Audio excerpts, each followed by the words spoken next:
When ad agencies are designing a marketing campaign, they sometimes have to work backwards, starting with the end result and creating a scheme that will attract attention to the product from the beginning. This process has a mathematical name that we will be investigating in today's lesson. Hi, my name is Tom Atwater. Let's begin by looking at a theorem, the mean value theorem. The mean value theorem connects the average rate of change of a function over an interval to the instantaneous rate of the function at a point in the interval.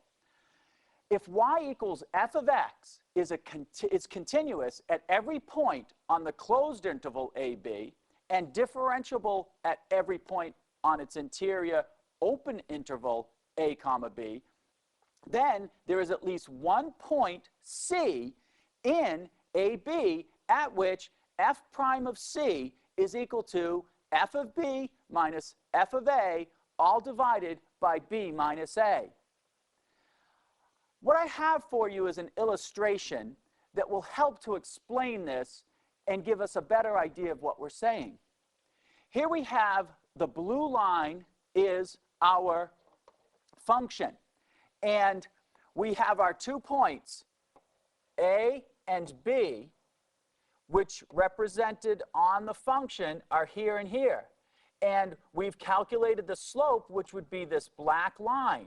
And what the mean value theorem says to us is that someplace on the interval between here and here, there is a point C where if we take the first derivative, which of course remember is the tangent line, that slope of the first derivative, the slope of the tangent, will equal the slope of the secant line drawn between A and B.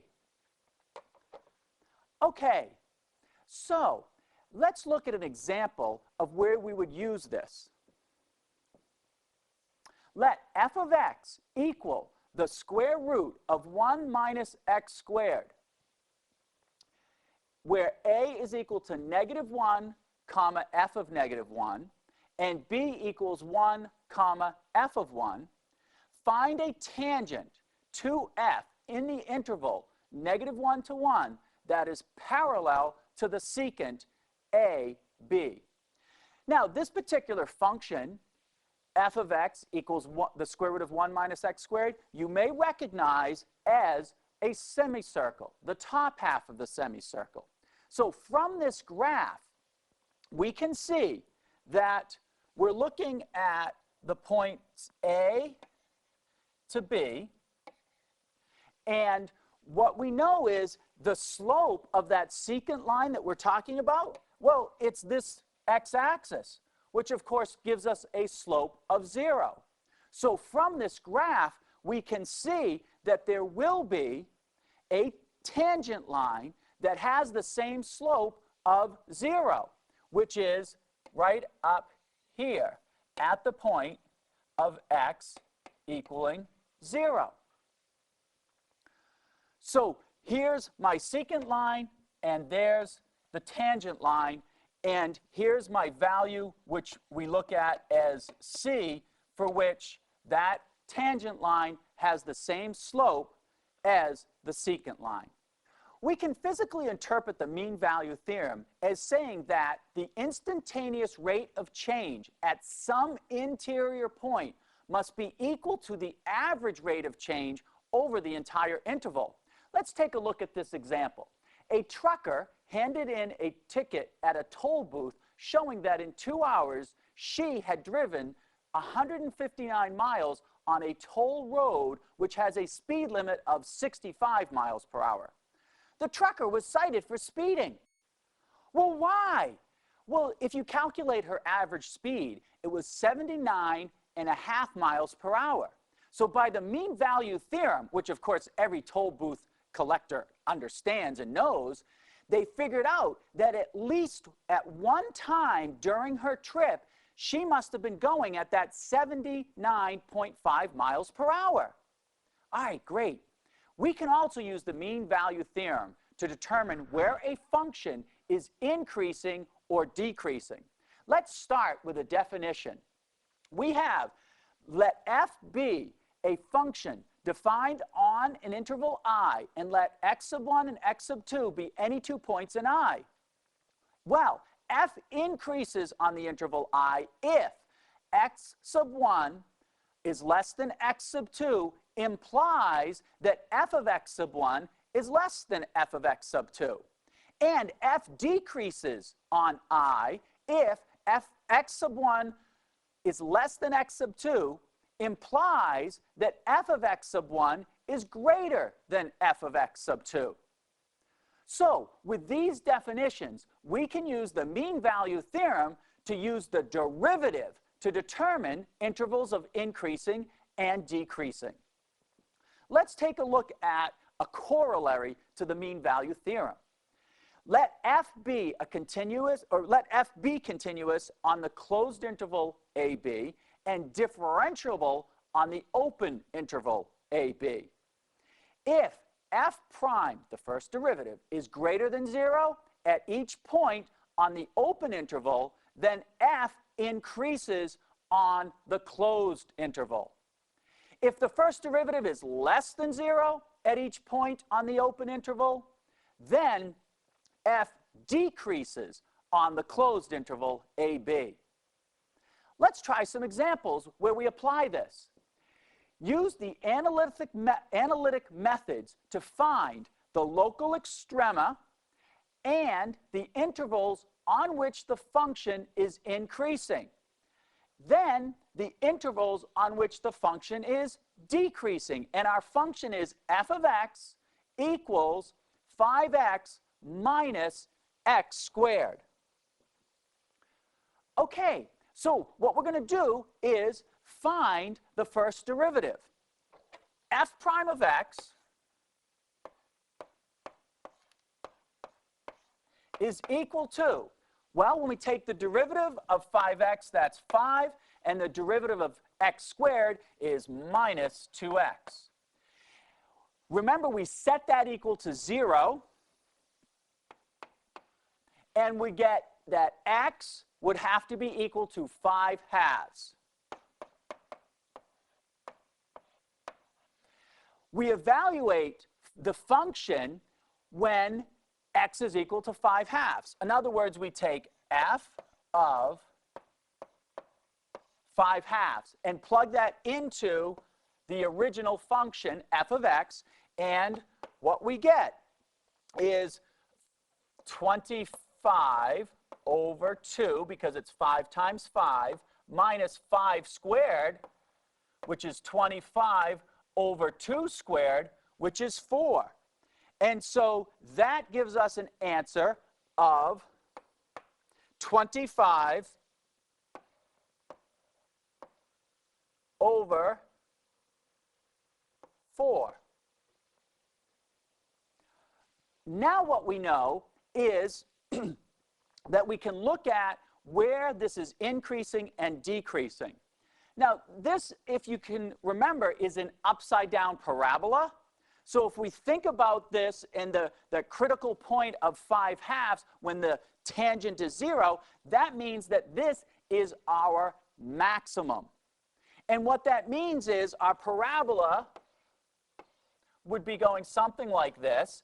And so what we can say, where, of course, this is my 5/2, so we can say now that the function is from the interval 5/2 to infinity, we would have that it's decreasing.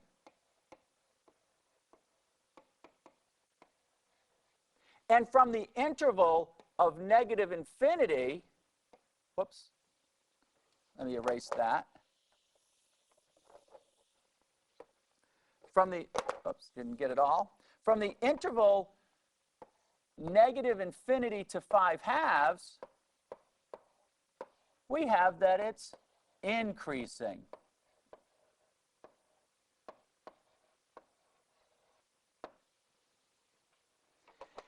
And so that's how we can use that theorem to help us determine the critical point and where it's increasing and decreasing. Well, now it's time for you to try a problem. The problem I'd like you to do is use analytic methods to find the local extrema, the intervals on which the function is increasing, and the intervals on which the function is decreasing. And the function that I want you to work with is h of x equals negative x all divided by the sum of x squared plus 4. Pause the video while you work on this problem, and when you are finished, restart the video to check your solution. 3, 2. All right, so what we have to do here is find the derivative of h of x. So let's start with this, and of course we're going to have to use the quotient rule. H prime of x will be equal to x squared plus 4, the denominator, times the derivative of the numerator. The derivative of the numerator is, of course, -1. So I'm just going to put the negative in front of that. And now we have to subtract off the numerator times the derivative of the denominator. The derivative of the denominator, of course, is 2x. X squared becomes 2x when we differentiate it. And in the denominator, we have x squared plus 4 all squared. Now, when you simplify this, we, of course, over here are going to get a positive 2x squared. And here we have to distribute the minus sign, so we'll have a negative x squared. Adding to the 2x squared gives me a positive x squared. Then the minus 4, and of course that's still all over x squared plus 4 quantity squared. So now what we need to do is figure out, when does that first derivative equal 0?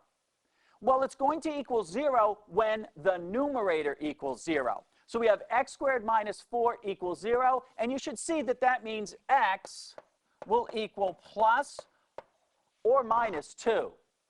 So those are our critical points that we want to take a look at. In fact, let me sketch a really rough sketch of what this looks like. It's a function which has a little bit of a dip there. I'm sorry, a little bit of an up and then a dip here. Whoops. Let me redo that for you. Like I said, a rough sketch.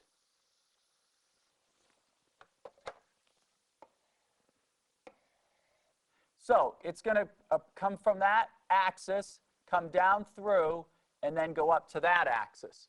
And so this graph is going to have, well, that's our minus 2. In other words, -2 is a maximum, and positive 2 is going to be a minimum. So having the graph there helped us, but of course, we can still plug those values in. And that's what we would normally do, especially if you don't have your graphing calculator handy, or you're not able to graph it or sketch it quickly. So remember that what we would do is we would say h of 2 equals -2 over 2 squared plus 4. And then 2 squared is 4, 4 plus 4 is 8, 2 over 8 is 1/4, but it's -1/4. And of course, you can now see that that would be this point right here, 2 comma -1/4. And by the same token, we would know that h of -2, when we plug it in there, is going to give us +1/4, which of course is this point right here. All right, great. Let's talk about where this is increasing and where it's decreasing. So what we have is that it's increasing on the intervals from -∞, comma,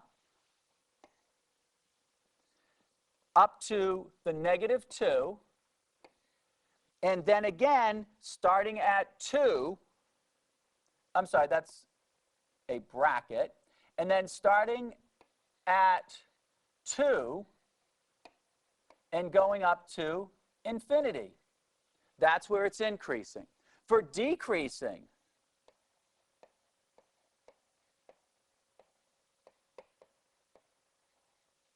it's going to be decreasing from -2 all the way up to and including 2. All right, we want to move on to 2 consequences of the mean value theorem that are related to each other. We have this corollary: functions with the same derivative differ by a constant. If f prime of x equals g prime of x at each point of an interval I, then there is a constant c such that f of x is equal to g of x plus c for all x in the interval I. Let's try an example of using this corollary. Let's say we have find the function with the given derivative whose graph passes through the point P. F prime of x is equal to -1 over x squared. X is greater than 0, and the point is specifically 2, 1. So what we need to do here is find the function. That is, figure out what function, if we took its derivative, would give us this answer. Well, we've seen -1 over x squared in many, many examples up until this point, and we know, or at least we should know, that f of x is equal to 1 over x. And let me talk about that for a minute. If we take the derivative of 1 over x, which is really like x raised to the -1, take its derivative. So the -1 comes down in front, which gives me my negative here, and then the exponent, x to the -1, becomes x to the -2, which therefore gives me my x squared in the bottom. So yes, that in fact is a function that has that derivative. But remember, we're saying that there's this constant, because what's the derivative of a constant? It's 0. So having that constant, whatever it is, when we take the derivative, we'll still get the -1 over x squared. So we remember that the point we were given is 2, 1, and we need to plug that in. So that's my y value 1. My x value is 2. And now I can see clearly that for this particular example, c would be equal to 1/2.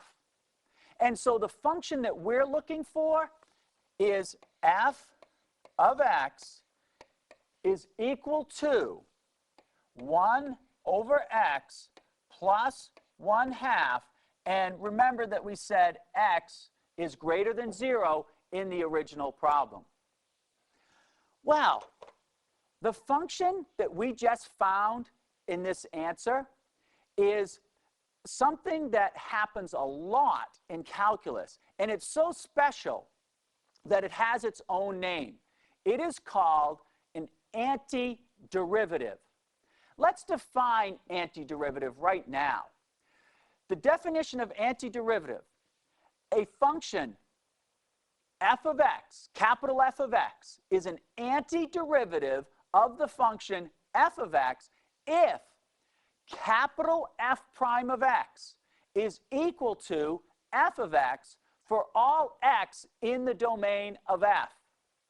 The process of finding an antiderivative is called antidifferentiation.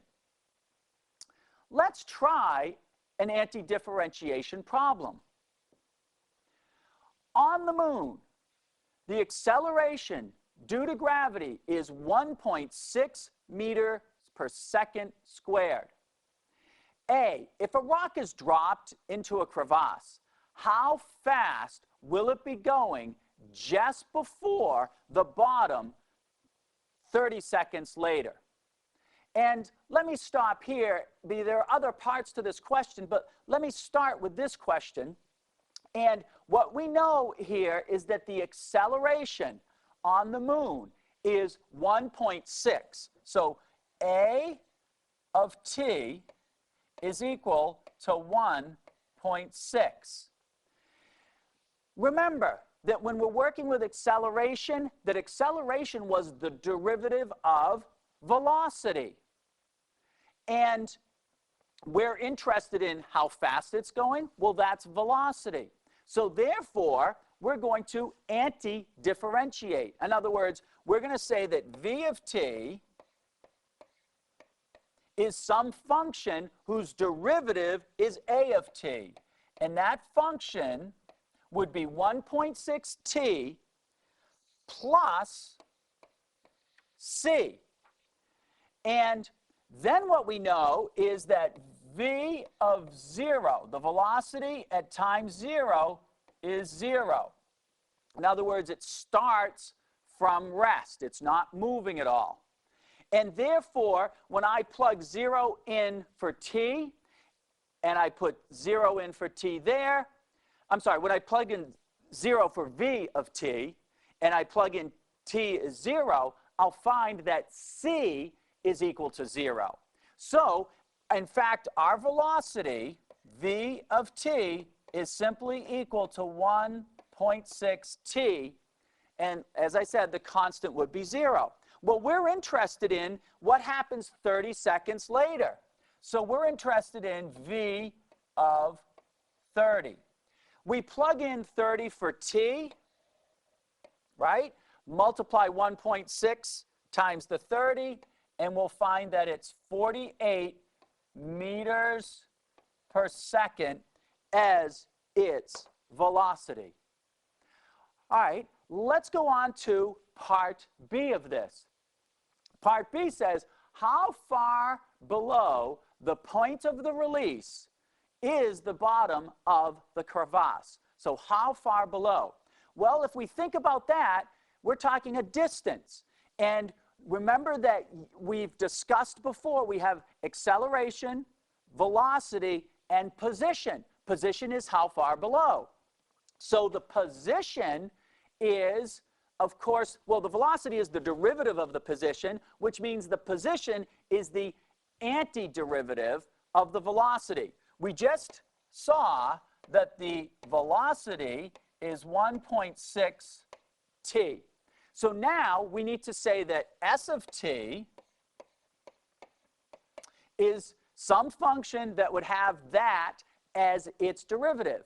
So if we think about it, we know we're going to need a t squared in order to get a t when we differentiate. And we know we're going to bring that 2 down in front and multiply, which means we need a 0.8 in front of that.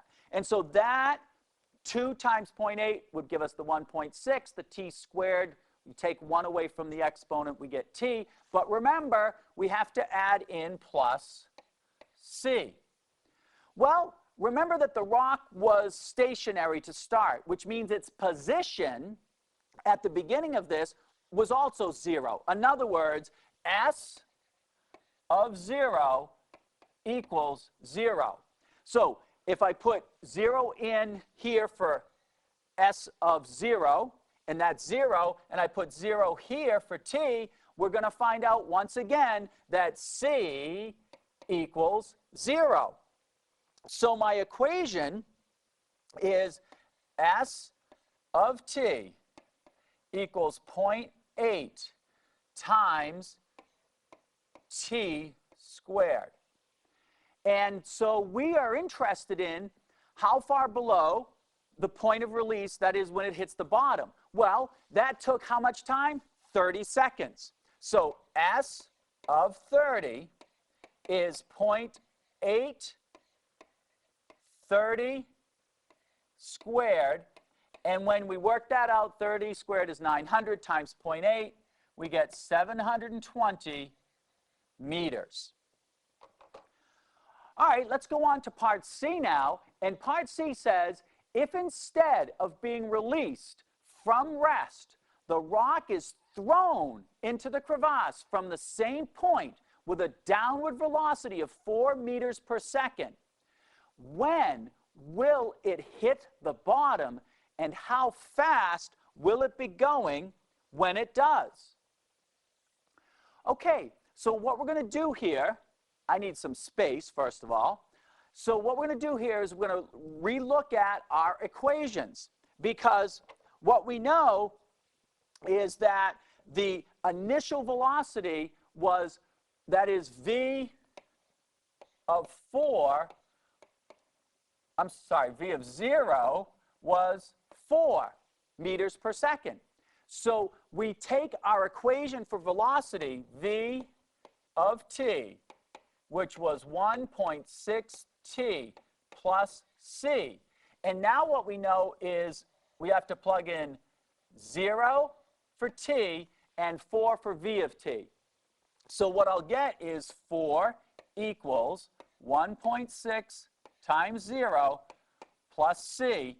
And we can see now that c would have to equal 4, which means that our equation for velocity, v of t, is equal to 1.6 t plus 4. Well, what does that do for our position vector, position, which is s of t? Well, it means s of t is going to have to be equal to a function that would give us this derivative. Well, we already know the first part, it's 0.8 t squared. Well, what about getting the 4? To get the 4, all we need is plus 4t. But again, we have to put the plus c in there. And to calculate the plus c, remember that s of 0 is 0, because again, it's starting from a fixed position. It hasn't moved at all, which means in this case, once again, c is going to equal 0. And so our equation, s of t equals 0.8 t squared plus 4t, and that has to equal 720 meters. When we solve that, which I won't take the time to do with you right now, you get t equals 27.604. What we have to do with that 27.604 is plug it into the velocity, because what we've just determined with our new equations is that to go that 720 feet, when we throw the rock down there, instead of it taking 30 seconds when we just dropped it, it's going to take 27.604 seconds. So what's the velocity? Well, that means we have to plug 27.604 into the velocity. And so that would be 1.6 times the 0.604 plus my 4. And when we do that and work out the arithmetic, we'll find that it's equal to 48.16 repeating meters per second. And so our velocity has increased to 48.16 meters per second. Great. That was a long problem, but it made good use of the idea of anti-differentiation. All right, in this lesson, we learned about anti-differentiation. And be sure to work the exercises that your teacher assigns, and we'll see you next time.